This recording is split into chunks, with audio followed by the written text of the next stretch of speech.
Welcome to Faith in 5, a weekly video devotional designed to discuss practical spiritual concepts in 5 minutes or less. I'm your host, Mark Vandella. One of my favorite icebreaker activities is to share stories about scars. Basically, what I do is I ask people to think of a scar they have and the story that goes with it. And the cool thing that happens is people start sharing these scars. Sometimes it's because the scar is so significant, or sometimes it's a small scar but a great story. And then it starts to snowball.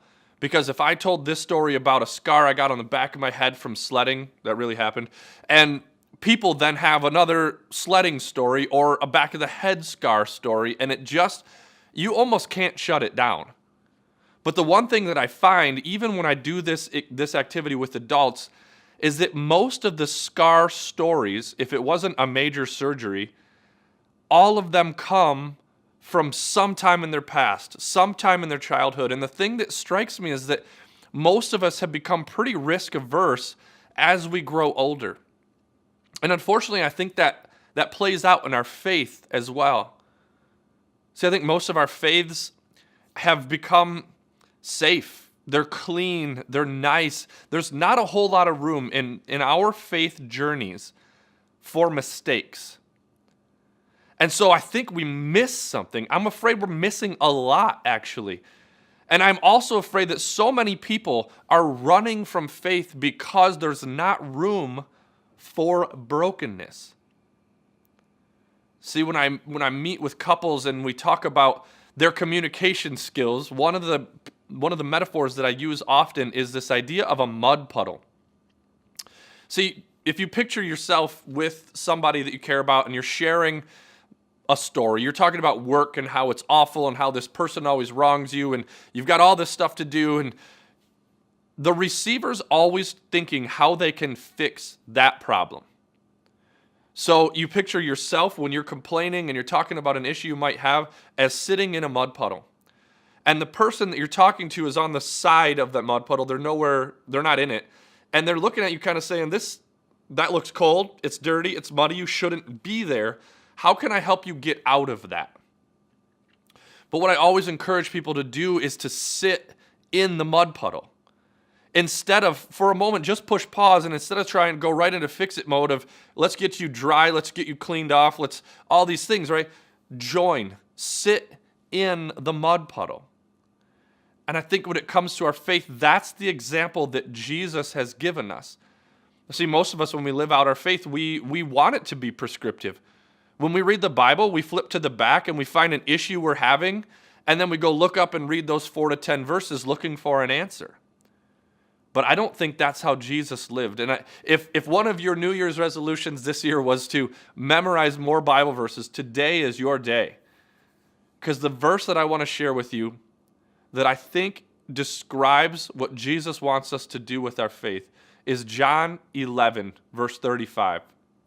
It simply says, Jesus wept. And that comes from a story where Jesus has lost a best friend, Lazarus.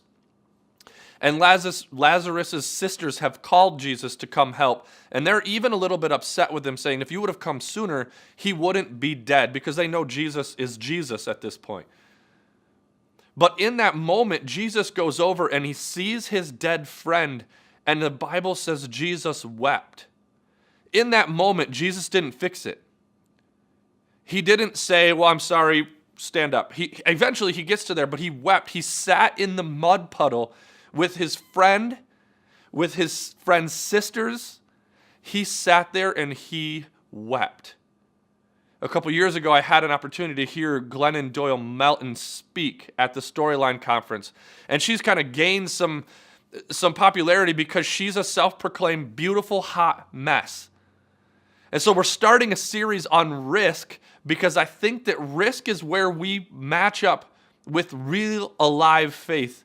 And Glennon said something very poignant in that message that she gave. She said, I think that we have become naive to tragedy. So many of us have this perfect, clean, neat faith that we've insulated ourselves from so many problems that we cease to be good, or we have no idea how to deal with it when real life happens. I want to leave you with this one idea. It's from a guy named Harold Lindsell. He's speaking, celebrating Billy Graham's ministry. And he says, the measure of our spiritual lives, our spiritual maturity, is not the joy we get from worship. He said, rather, the measure of our spiritual maturity is the pain of our broken hearts over the needs of the people in our lives and the needs of this world. My friends, this week, as you live out your faith, consider the places that you have been avoiding and sit in the mud puddle with your friends, with the brokenness in your communities, the brokenness in this world. Although our faith seems to tell us to run from brokenness, it actually says, the way Jesus lived out his life, it says to sit in it. Sit in the mud puddle. Thanks for tuning in. If you want to follow us each week, click here to subscribe. And if you want to take it a little bit further, click here for discussion materials.